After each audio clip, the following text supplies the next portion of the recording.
is such a cute. Oh my God, I love it. I have fun making those little videos. Hi, everybody. Thank you for joining us today. Hello, hello. Hi. Good to see everyone. I have a very, very special guest with me today. This is, if you don't already know, Debra Zachau, and she happens to be my tarot teacher. I took started my tarot journey with her on her tarot course, and that's where I met the beautiful Linda and gorgeous Judy. Gorgeous Judy. Guys. Yes, gorgeous Judy. She was so radiant yesterday. Oh my gosh, I can't even believe it. Sorry, Judy, for embarrassing you. But if you don't know that Debra is a 4-time published author. She has her Clarity Tarot deck, you have it all, which is amazing, and her Decode Tarot to go along with the Clarity Tarot deck. And she has I Have Your Number, a numerology guide, and I don't have her newest book. I forgot to love it. I should have wrote it down. Yes, reading him clearly. So it's about understanding men, and like when you're dating and having issues with men and understanding them through their numbers.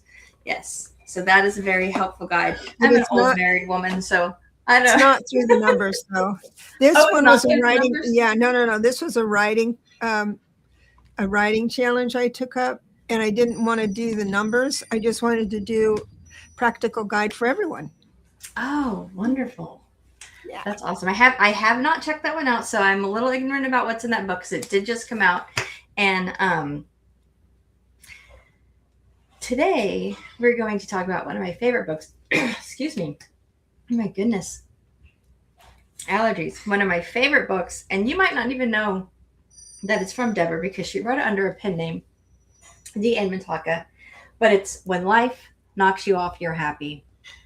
Hold on a second. Oh my goodness. When Life Knocks You Off, You're Happy. This book, it is so fun. It's actually written with school-age children in mind. I would say like preteen through high school in mind. And it's guidance that I wish that I had when I was going through those processes. So it's stories. It's such a fun read. I absolutely love this book. And today we're going to talk about it because I told Debra, I said, we have to do a show. I want to talk about this book because I love it so much. Excuse me. Oh my, I am so sorry. No. This just came out of nowhere. I feel like I swallowed a bug or something. There's a breeze in your house from outside. Everyone take a sip. We have this plot of land next door that Wells Fargo owns, and the weeds are taller than our fence. So allergy season, like it's horrible. So I don't even like to go outside because of the pollen and everything. So my apologies. A little segue away from Debra for a second. Oh, this usually doesn't happen. I am so sorry. But today we're going to discuss this amazing book. I just fell in love with it. I was actually one of the lucky individuals who she sent the audio clip or the audio file. It's actually a video file because it has images before she published the book, and I could not put it down. I listened to it all day while I was cleaning the house. I listened to it before I went to bed, and I was like, I have to finish this. So I like picked it up right first thing in the morning, like when I first got it. It was so fun. It was so fun to listen to. I loved it. So if you have, you're welcome. We are not taking personal questions today, but if you have any questions about her book, about anything that we don't cover today, feel free to put them in the chat. And I am going to really quickly, I created a QR code. So if you scan the QR code up here, and that will take you to the book on Amazon if you are interested in checking it out. And then I'm going to put Avi Gaming says, if you could share the index. And, And that is so cool. I'm going to try that. Okay, everyone, I'm trying that QR code. do you want the index in the back of the book, or do you want the table of contents? The table of contents in the front. Yes. I can share this. It works. It does. I had to create a mini UR code. Yeah, I did put the image on it. So I don't know if you can see the table of contents. I don't have the image of the pages, but we are going to actually be discussing some of the characters, some of our favorite characters today. So how long have you guys been together? A year and a half we met? Has it been that long? I met you first when you were on a workshop out of town with Linda Bartow. Yes, on the phone or through Zoom, or you were Zooming with Linda. Yeah, that must have been 2 years ago. Yeah. Wow. Yeah. But then you were up now. I'm just a shout out for you. You don't step foot as a one life path. You don't step foot like crazy. So somewhere in your childhood, usually one life path will say, I'll take this, yeah, I'll go here, I'll go there. But with you, you've learned through your past to say, well, be discerning. And when you came and wanted to learn, let's say, the tarot, it was, you were dedicated to that. You were invested in that. Yes, I was. and to have someone like you say, I couldn't put this book down, means the world to me, because it's from the heart. Thank you so much. Yeah, I absolutely love it. And I'll just say my spiel right now and get it out of the way. As I was reading the book and listening to the stories about the characters and what their challenges are, what they were dealing with, and a lot of them were self-created, but I just went on journeys as I was listening to it. And I was like, I could go back to my childhood and be like, oh yeah, I can totally put myself in that situation. And it took me back to when I was a kid. And it took me back to when my younger sisters were children, because the oldest is 15 years younger than I am. But we always had a really close relationship. I would take him on the weekends and be like, you're mine, and I made sure I had a relationship with them. But it took me back, and I saw a lot of my younger sister, Alicia, in some of the characters, because she has a tendency to, we'll get into Jackie, she has a tendency to be very obsessive about stuff. Like, she would do her homework, had to be done perfectly. She had to color on it. And that would, if you interrupted her, oh gosh, don't interrupt her, because you would get her wrath if you interrupted her. So it just kind of made me look back and understand them a little more. And when my son was in grade school, I volunteered in his school, PTA mom, all that stuff, from when he was in preschool, actually. Preschool through fourth grade, they don't let you volunteer anymore. But through elementary school, I would volunteer 3 days a week for some of the classes. And I got to know the kids. I got to know all of his fellow classmates. And watching them and reading the book helped me understand them more. So it was, I said to you, I wish I had this 10 years ago when I was doing that, because it would have been so beneficial. It would have been amazing. So let's get into it. Well, the format of the book also, I would like to mention, is not they're individual stories. It's not a story with all these characters throughout the whole book. Mm-hmm. So it's the individual trials and errors of each person. I didn't write it in the book that I followed numerology with it, but like chapter 1 is life path 1, chapter 2 is life path 2, and it would be that person's first challenge, one of their first challenges, because they were born a certain way, and they'll find out as they grow older that there's struggles with it. So that's what I am. Yeah. That's how I did the book. So Well, I guess that kind of answers the first question. The first question I had is, can you share a little bit about the book and what inspired you to write it? I wanted to get away from adults. I, only because I when I learned numerology and started applying it, not to real life in this era.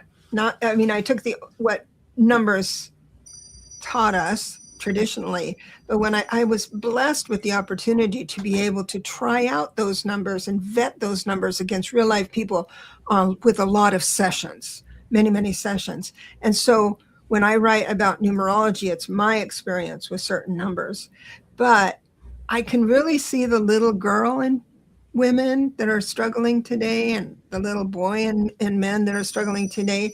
And so I just had the desire to put that into a book of I don't know, to celebrate the little kids that are born with these life path numbers. So when you read the book, when an adult reads the book, they're going, even if they don't know someone's birthday to figure out their life path number, they can figure out through the challenges each person has. Oh, my brother had that challenge. Oh, I remember this and that. So you can kind of understand the way these kids think.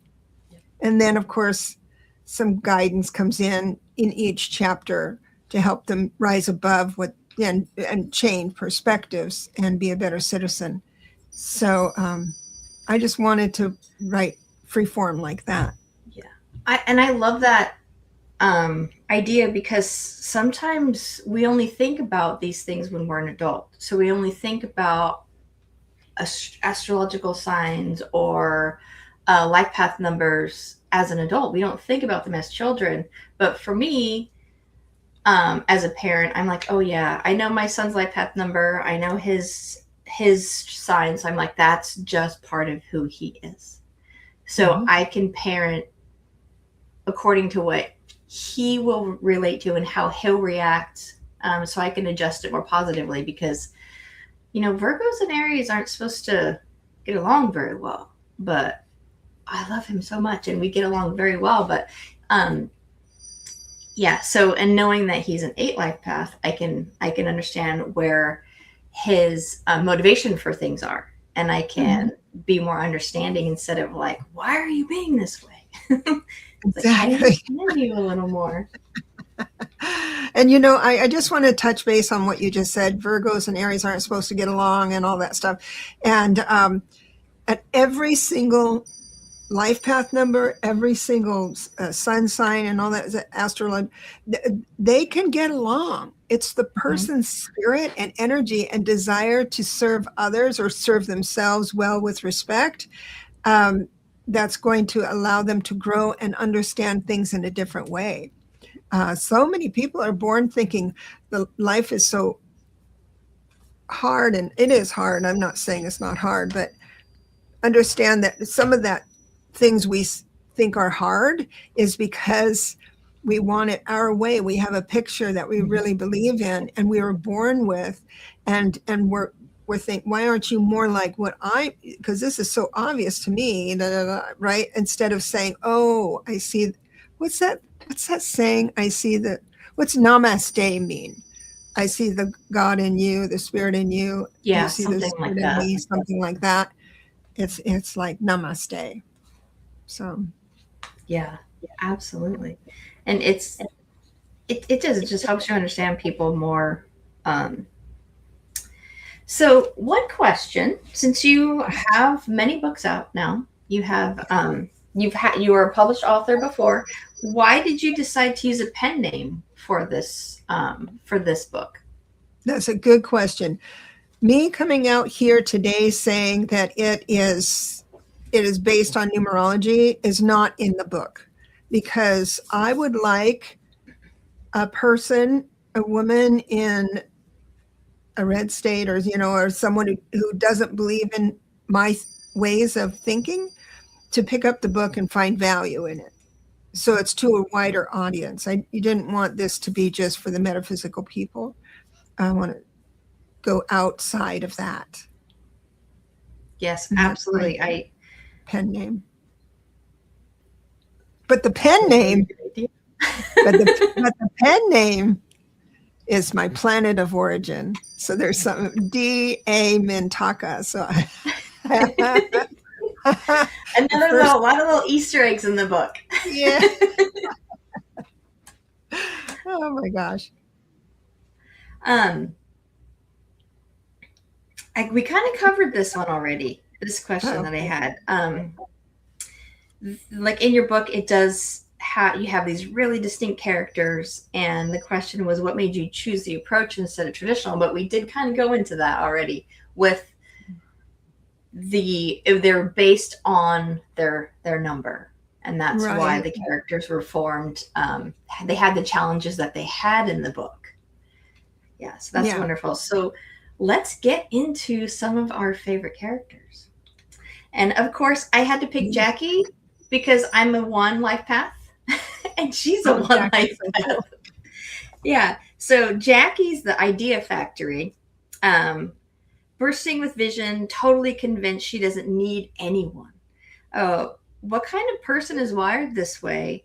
And what life path number does this energy come from? Like we just said, 1. But if you can give us a little bit of the background on that 1 life path version of Jackie.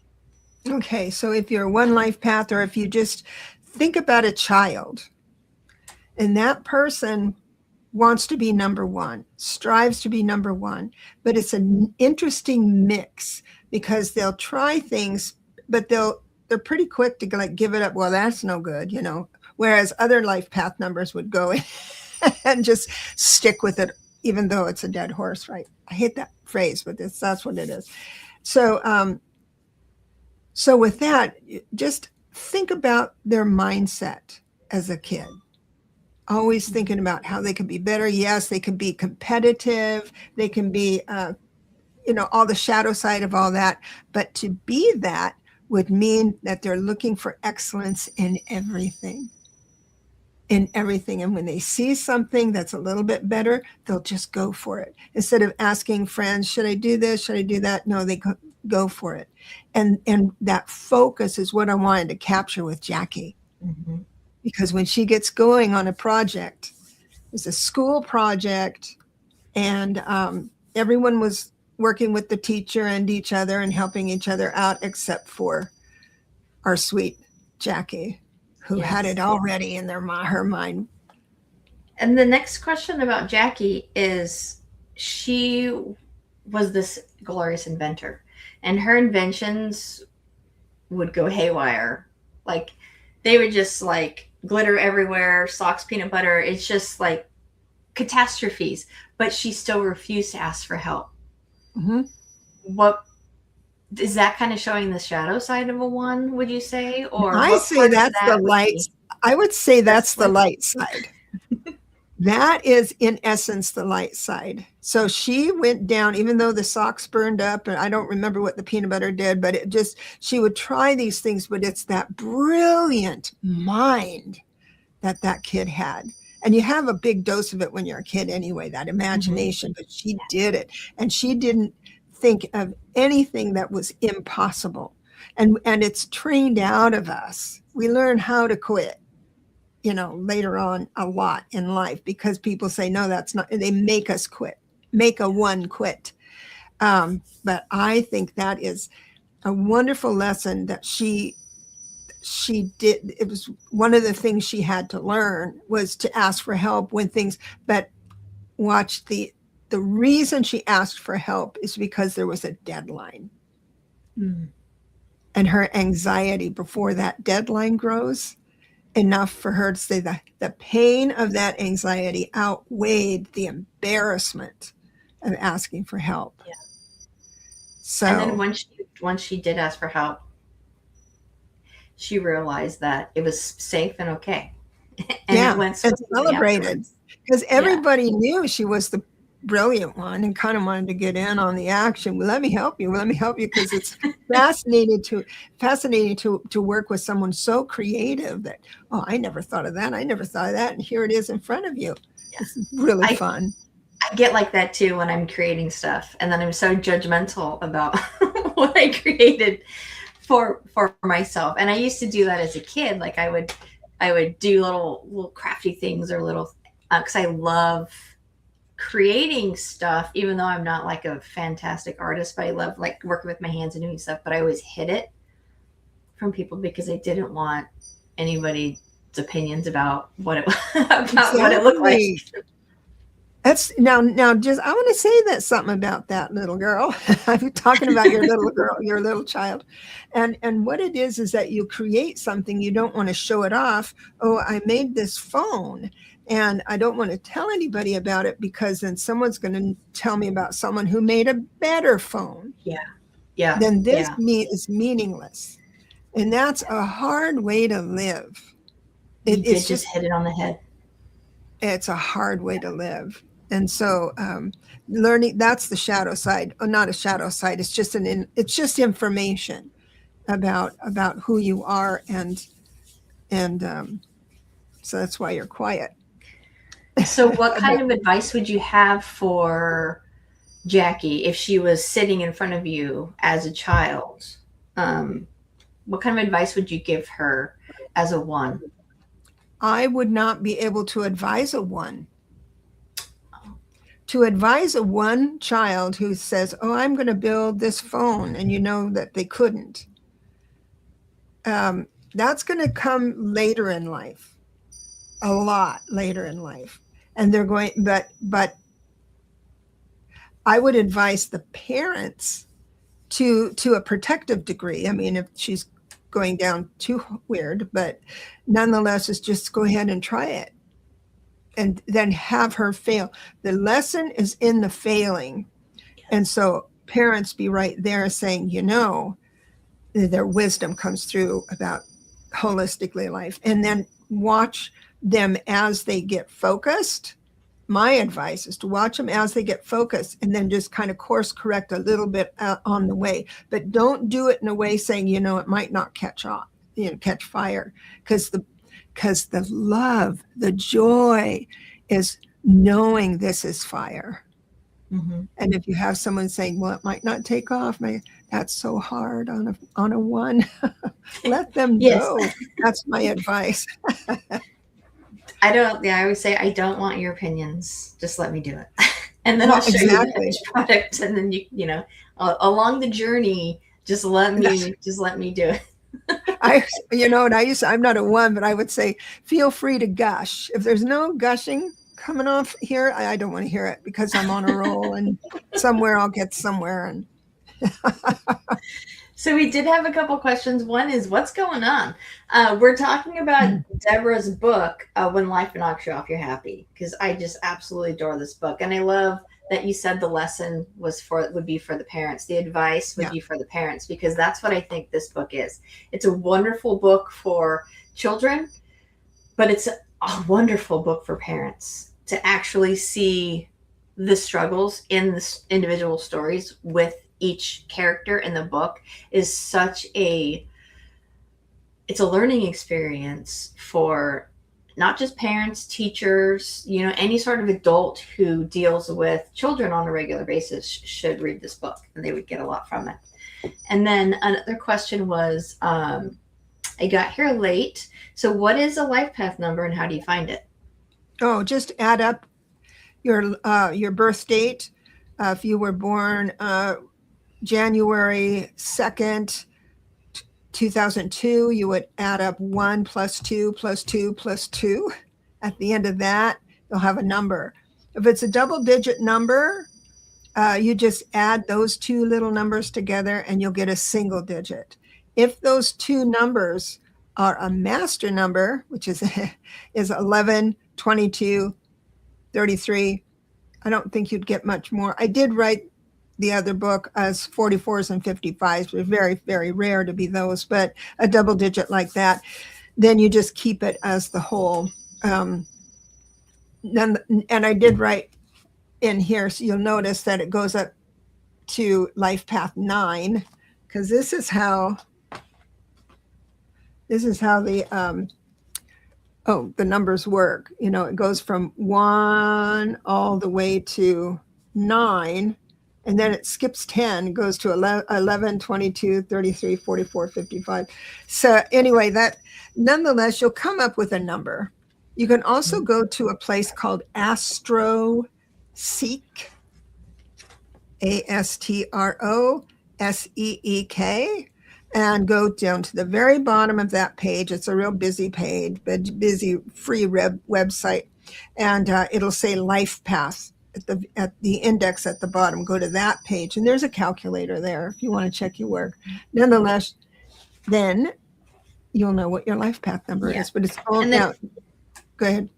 Just in the book, I wanted to say chapter 9 would be life path 9, and then 10, of course, would be life path, a master number 11, then master number 22, then master number 33 would be how the characters past 9 would be related in the book. And in general, master number kids, they do take on every number has hard situations, but I chose topics that were a little darker because I wanted to include running away and divorce. There's a little hint early on in the book, someone grandmother's passed away, but for the most part, it gets a little more adult near the end. There's a question, such a deep perspective. Do you think most people learn better through their own experiences rather than someone else's advice? Yes. And I'll tell you why. Okay, so this is what my hint. Let's say you look up your own life path number and you read all about yourself. You say, oh, I can see where that fit and doesn't fit. But then you do your parents, your siblings, the teacher you hated in school, if you know their birthday, anybody that, your boss, if you can, that type of thing. And then you start learning the numbers through your experience with that person. It's just like with the tarot. When you're doing the tarot, there's 78 cards that is expressed throughout life. If someone's arguing in the corner, oh, that's the 5 of swords, and that same thing with numbers. So my history, that's what makes us unique and really good and different and rich advisors, because my experience with a one life path is the same as it means the same, but the experience I bring enriches the reading or enriches what you understand about it. I got to tell you, I've said it before, I'll say it till I die. I had such bad mommy daddy issues, and I'm thinking, Deb, you're, like near the end of your life, you got to get over this, right? But there was something nagging me about it. And I did numerology, and I get it. I know exactly, because numerology tells you how life path number, just the life path of numerology, because numerology is a big thing. The life path will tell you how a person filters information. And so, yes, learn about yourself, and then learn the numbers of other people, and good or bad, shadow or not, think, okay, now I get this, until it seeds into you. And then your life gets so much easier. I got to tell you, it really does. Mine did. Changed my life. When you said you filter your experience with the life path, and you bring that into your advice. I woke up this morning, and I don't know why, I was just like, do. And I was like, for some reason, I was just like, yeah, when you do readings for somebody, you are always filtering that information through your lens.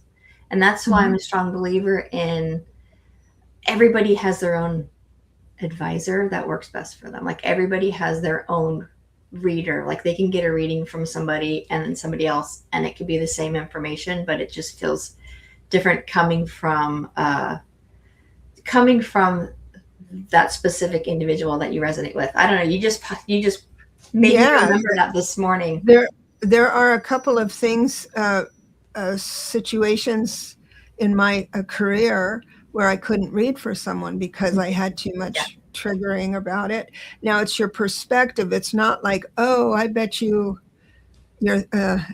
whatever happened to you. Oh, got a tower card, let's say, and say, oh, and you remember, I thought I had a tower when I got a flat tire. Yeah. That's not a tower, but it To was a tower flat D. tire. So you never bring up and say, oh, did you get a flat tire?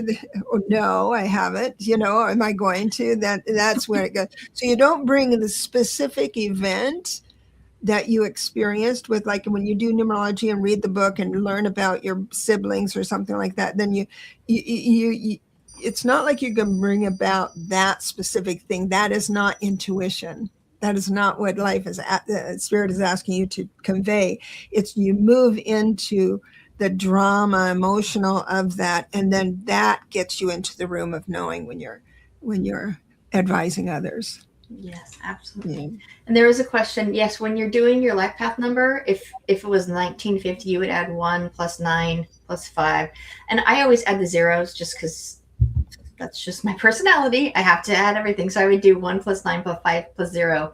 And of course, you would have had your birth date and your birth month and added to that. And it's just one sequential equation. And then you would, if you wound up like with 2, 7, you would add those together and get a 9. Yeah, and I'm going to just make it a little more concerning, just for a moment. If you come up that you're a 2 life path, there's another way, and it's on AstroSeek. There's 2 ways to add up numbers. I won't go into them now. I teach the simple way. There's a classic way, it's called. And so if you're a 2, a 6, an 8, if you're those 3, you want to add your numbers up different way, which is adding each section, the month, the day, and reduce everything to a single digit on each group, and then add them up that way. It'll still be the same life path, but you'll understand that a 2 is so much different than an 11, but it's the root number. Mm-hmm. So yeah. I have people coming in saying they're a 2, and I do it, add it up differently. Not differently, it's the same number. It's an 11, but they're a master number. So I'll confuse you with that. I'll leave you with that. Well, let's do, speaking of 2, that's our next Tessa, our next character. Wait, she 2 or 3? She's 2. Tessa. Yeah, Tessa's 2. Tessa is 2. So she is the people pleaser who cannot say no. This is the woman who sacrificed the one thing that she wanted to do that day was to see the puppies. And she did everything for everybody else and missed out on her chance.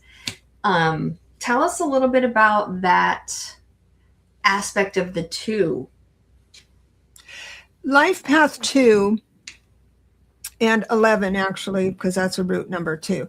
I always tend to want to cry for 2s because they truly can anticipate someone else's needs, truly.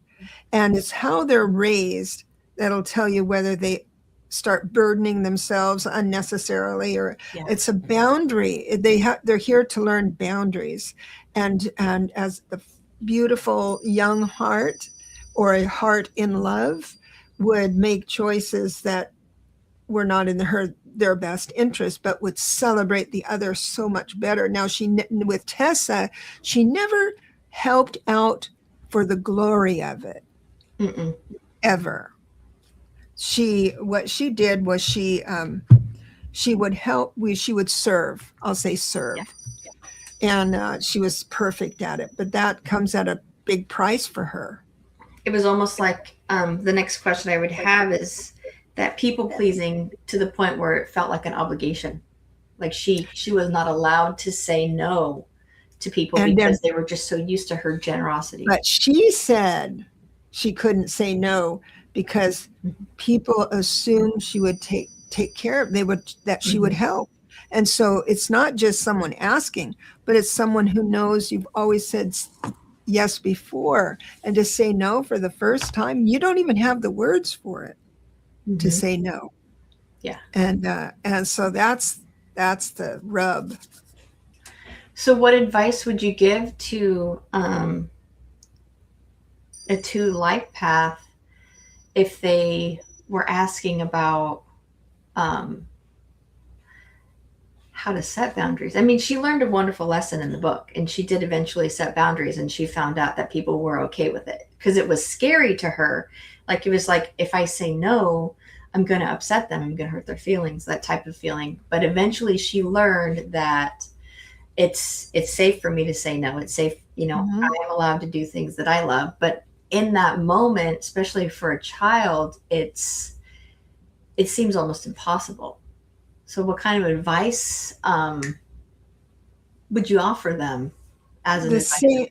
Every adult has a two in them, um, because they'll be with a friend, and the roles were always that you were the supportive role of that friendship, and you got tired of it, and down to the point where you were only seeing them for their sake because you didn't get anything out of it, right?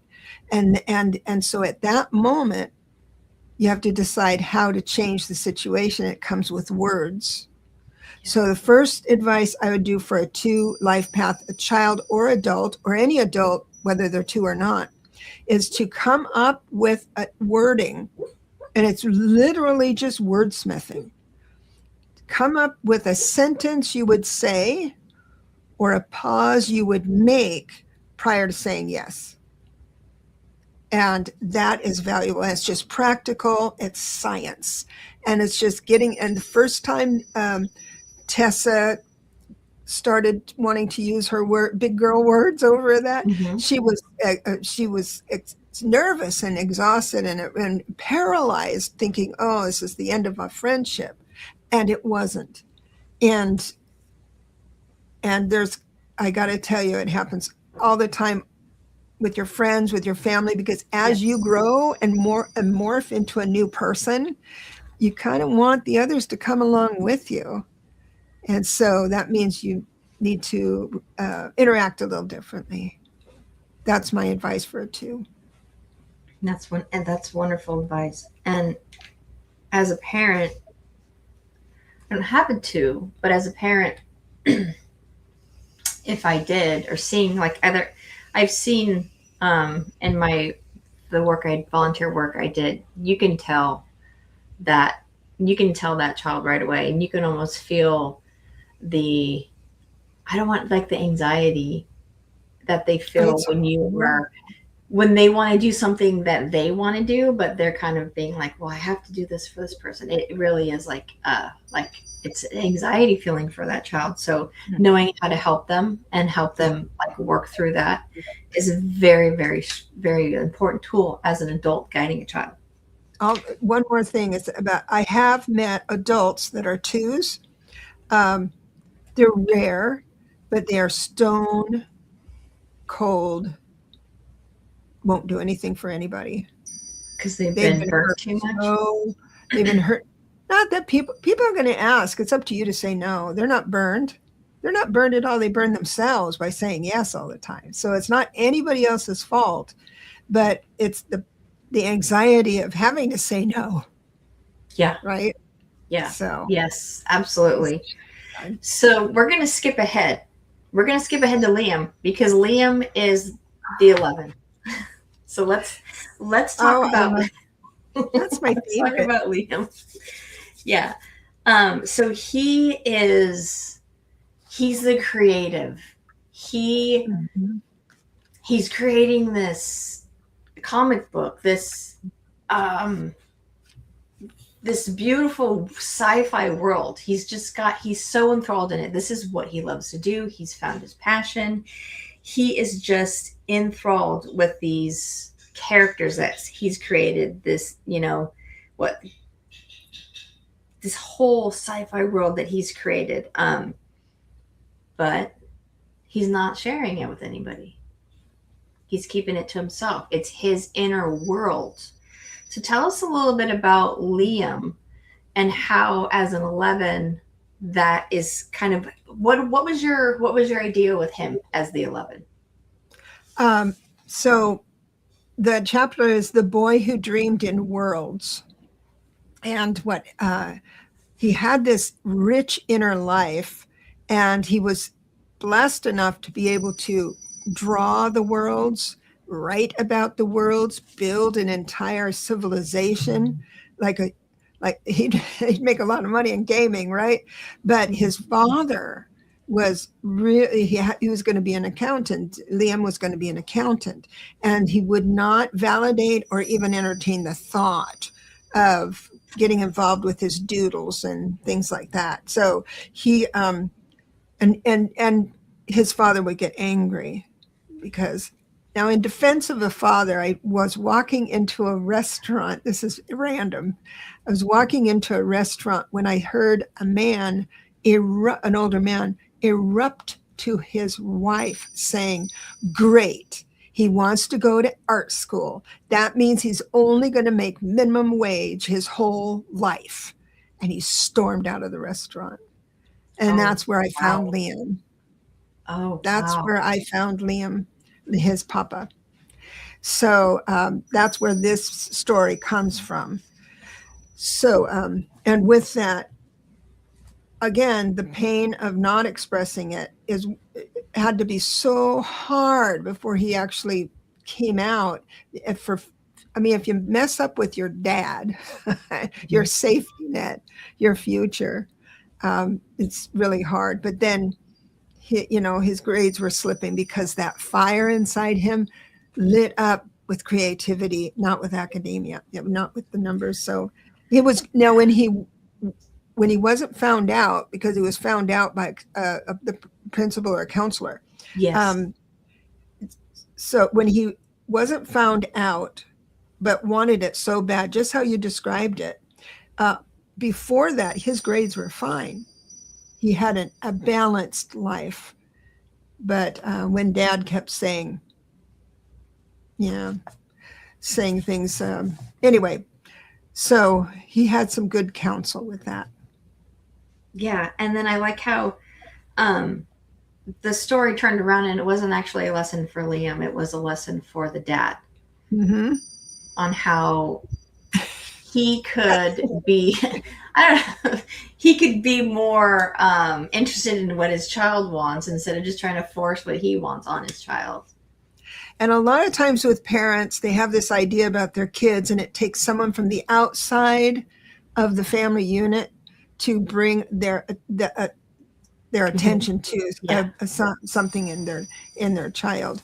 But so at the end of every chapter, I says, and Tessa learned, and Jackie learned, and this one was Liam's father learned, and it was the only one chapter, I think. Yeah, the only chapter I did that round, because that author is dancing on bad um, bad lands on some of that, but nonetheless. Yeah. And for a life path 11, is it common for them to like be so enthralled and like almost obsessive with their passion, that creative passion that he had for his world? He literally like create, it was like he was living in that world almost. Is that common for an 11 life path member? Yes. And, exacerbate that because every child has that extra dash of creativity.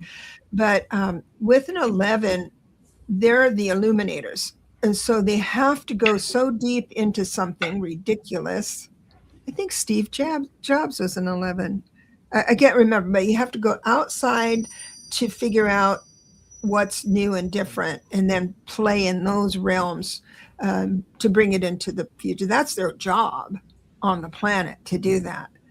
And so they get a little pushback every now and again, for sure. But he was actually aligned to who he was at soul level at that creative mark. I think most And 11s, most 11s are. They yeah, kind of know. I don't necessarily think they know is the right word to say, but they're just existing as they should. It Right. seems So, like. so an 11 would not, so the 11 would discover the wheel. They go outside themselves and visualize a wheel. But like a Jackie and some other people in the book would make that wheel faster and rounder. Yeah, So there's that kind of thing. They bring in brand new stuff. So world building would be perfect for. that's wonderful. That's awesome. Mm. Okay, so let's go to Evelyn. Evelyn. Oh, Evelyn. Evelyn. Poor Evelyn. Yes. Oh, poor Evelyn. Evelyn and her hummingbird. So this character, I call her the perfectionist caretaker. So she got this, caring for these hummingbirds became all consuming. It was started out as something simple, taking care of hummingbirds, and then it was literally like a job. Like Her it was mother, a strain on her life. How does that work as a 3? as Wait, what? she's not a 3. No, it's a 4. She's a 4. She's a 4. She's a 4. Yes. She's a life path. So 4 is a 4th is a hummingbird lesson. And what it is that there are certain things in this child's life, a 4 life path life, is that they have to have it taken care of before they could have any fun or relax. So they need to have food, shelter, lodging, enough money in the bank if they're an adult, enough money in the bank so they can sleep at night. And there's all these and then after everything they fear of not having, that they absolutely need, is filled with a backup, that's when they can start having fun. So, but that security, that stable security. foundation. But then with our sweet Evelyn, she had to have her books just right and her everything. So there was the reason I thought of this was that I went into, I was visiting somebody with kids and went into this little girl's room. She goes, "You want to see my room?" I said, "Yeah."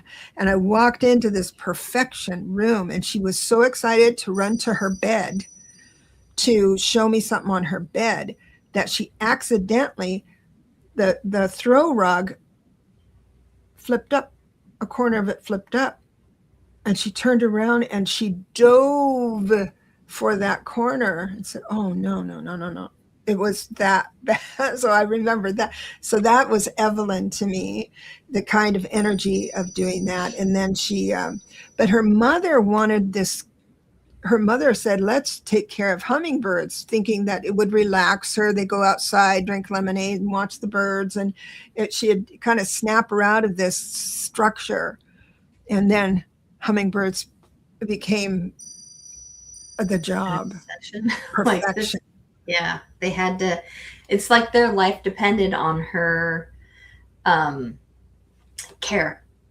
Mm-hmm. Like they weren't able to do it on their own, and that's the lesson that she finally learns. Right? Is she's finally steps away, and they're fine.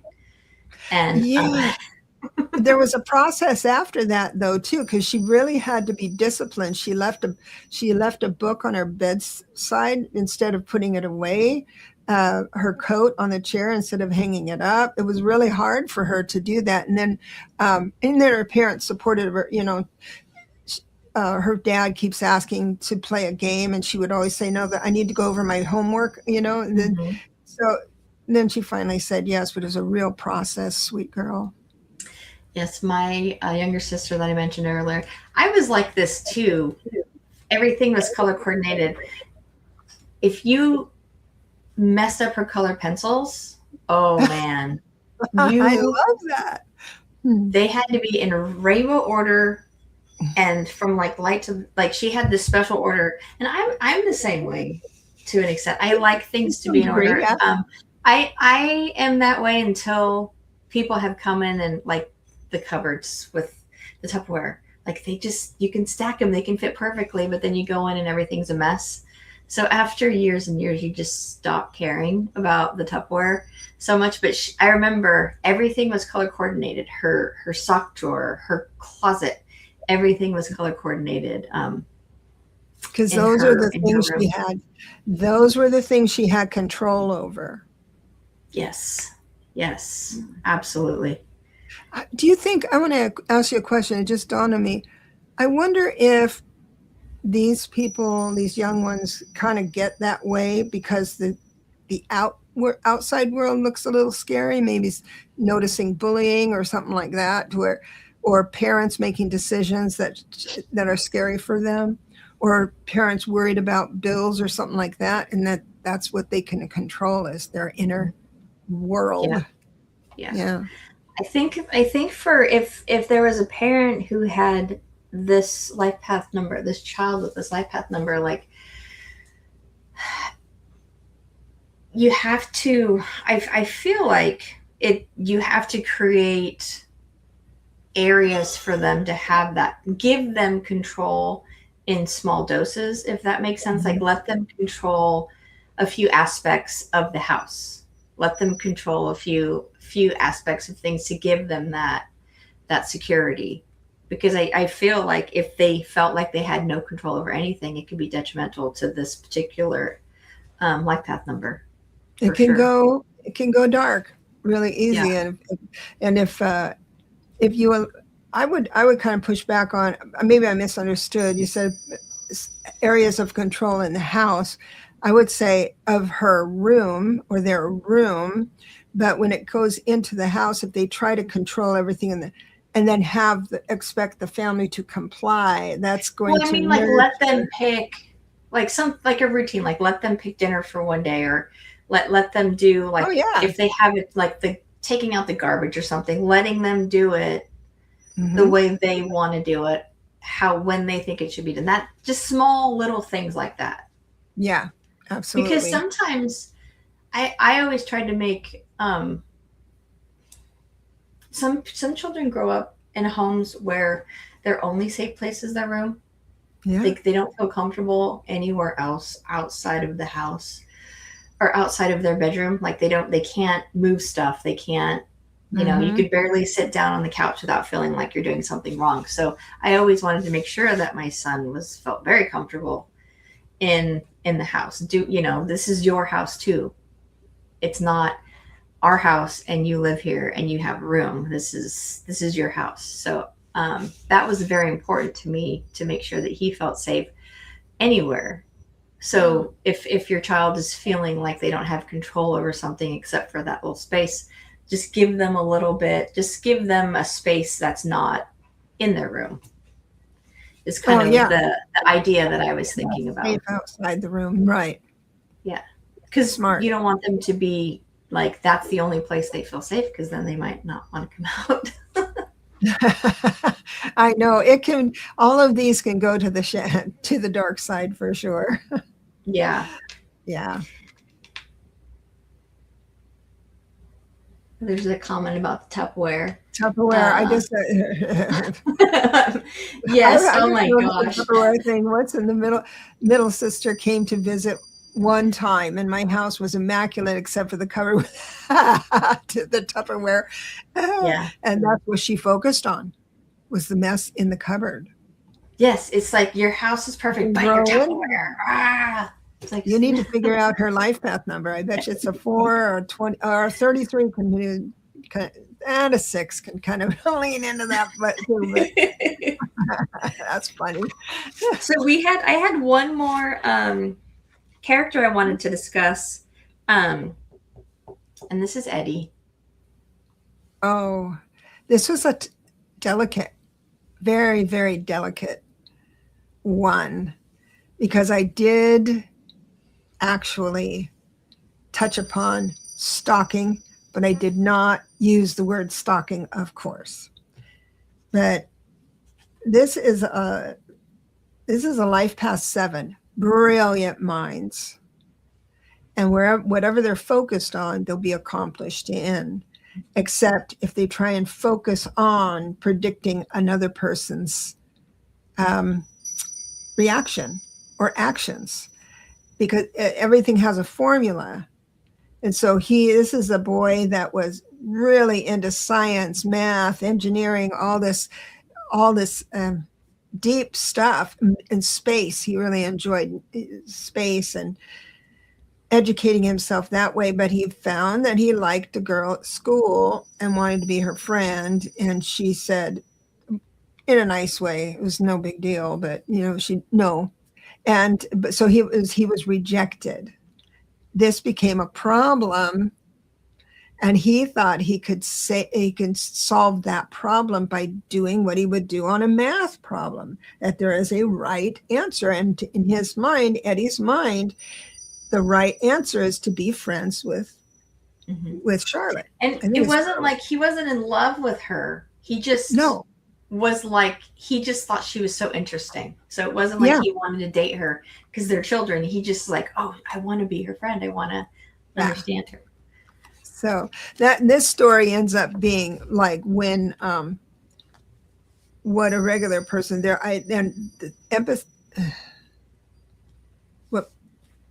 This story came from a grown-up person that I had as a client, and he was an attorney, very successful attorney, but law has hard edges, guardrails, so they're just really, really, really good. But had trouble with relationships, personal relationships, in a big way. And so I saw what Eddie, our little Eddie in here, could grow up to be, and then I reverse engineered that to the epicenter of where it might start. Yeah. I don't want to give too much away about the stories because they're so interesting, but this one had a really good. The father was very helpful in talking to him. So as an advisor for just any child, adult, a 7 who is kind of like in a situation where I just don't understand why they don't like me. Like, I don't like what kind of advice would you give to that individual? As a grown-up? As a grown-up or even as a grown-up advising a child, I guess, since we are talking about kids.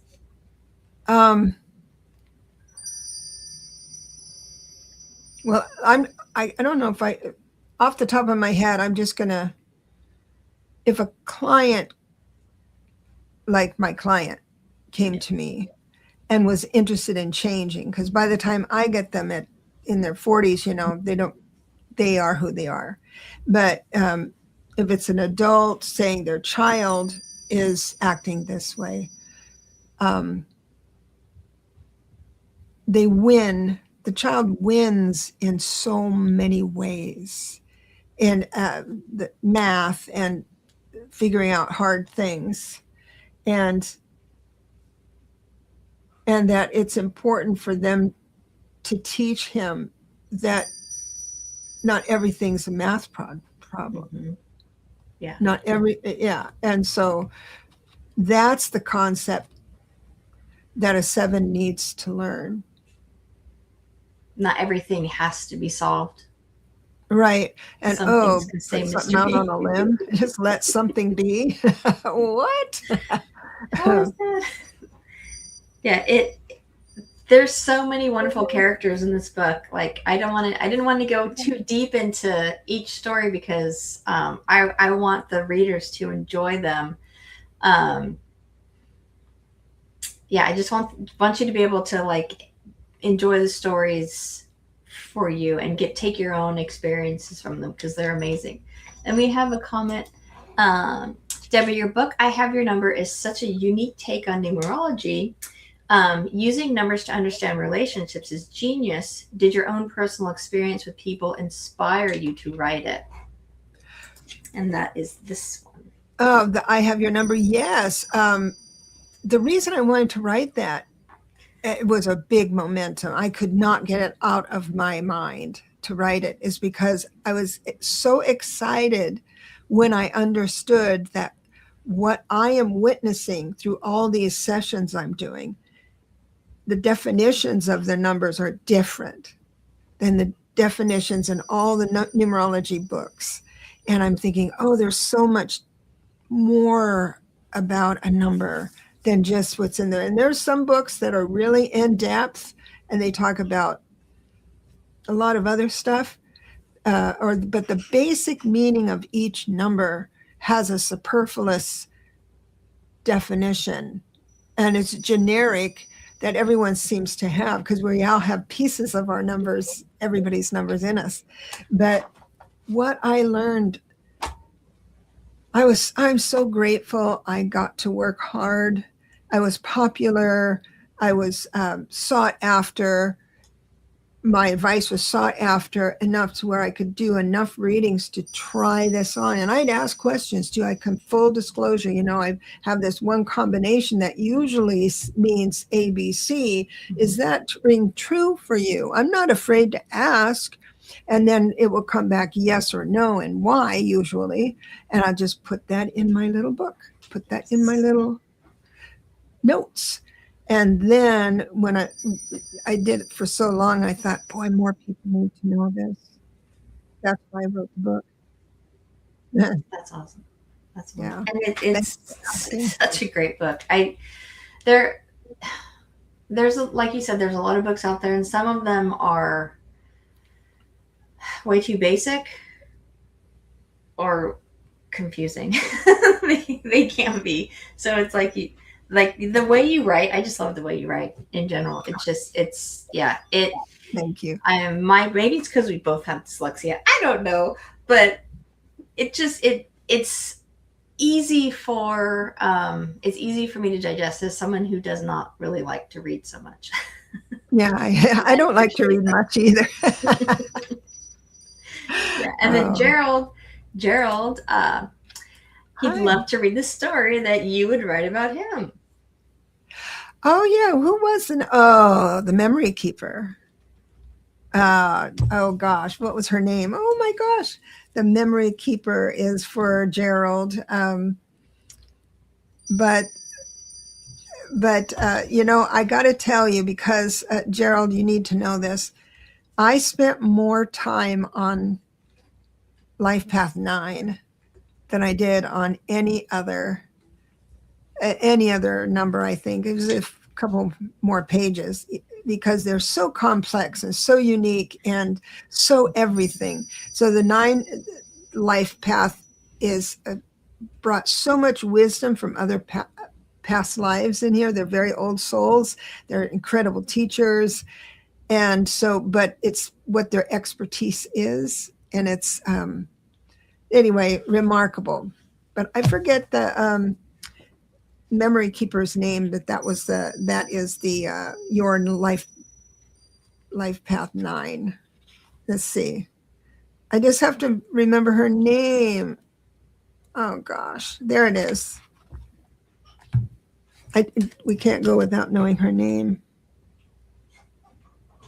Rachel. Okay. Rachel is a 9. Chapter 9. Yeah. They are this book. It is such a fun read. I absolutely love it. And I'll say it again. If you work with kids, if you have kids, give this to your kids, read it yourself. It's great advice for everybody. It is. I got to tell you, thank you so much. I have one more thing to say. You notice in the upper corner, there's a cover of my book. That has my awards on it. Believe it or not, I won 4 awards. And then I had ordered all these books before the emblems went on. But that's one thing. The second thing is, if you buy the paperback, you get all of this in workbooks. So I didn't put it in the Kindle. So you have the first part is the stories, and then the second part are, let's say one of your kids is a 3 life path and they really was interested in Elliot. I added very cool bonus stuff. Yeah, I love the back section of the book. Like, she's talking about all of this is interactive work pages for your characters. Your kid, for each character. So what So sparks my fire. They're just, it's amazing.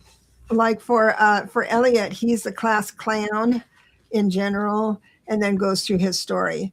But if you have a kid in your life that's always wants to be the funniest, you go to the back where it's Elliot's story, and it said, "Do you want to be a comedian? Here's how you can become a comedian." And it gives.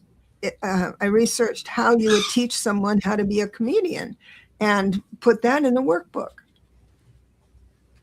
So Yeah, and like this one, there's a kind way to say no. Um, what was a time I said yes and I really wanted to say no, and it gives them an opportunity to write about it, and then it goes on to how does it feel. It's just a really awesome guide to let them work through experiences through the workbook. It's really and then awesome. throughout the book, it kept saying, "Name 3 grown-ups you can call when you feel this way," and it would be, whatever it is. But you don't have to fill out everything, of course. But it helps someone who's stuck in that one chapter. Absolutely. Yeah. I used to love stuff like that when I was a kid. I still like prompted journals and stuff. Not as much. Um, Not as much because I just haven't really found one that I resonated with. Yeah. Like some of the, I'm like, I wouldn't ask myself that question. So, um, but this is amazing, and I don't know. Thank you. I just had to.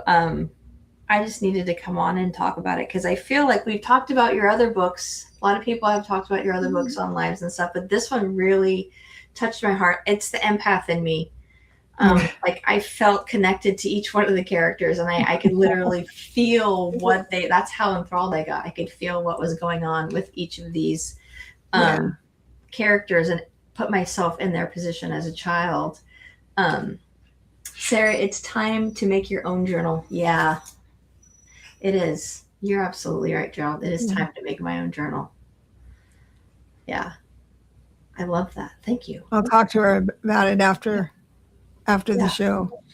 I love that. Right. And for those of you who missed it, the QR code, if you scan the QR code in the, I'm not sure where it's showing up on your screen. It's on the top right for us.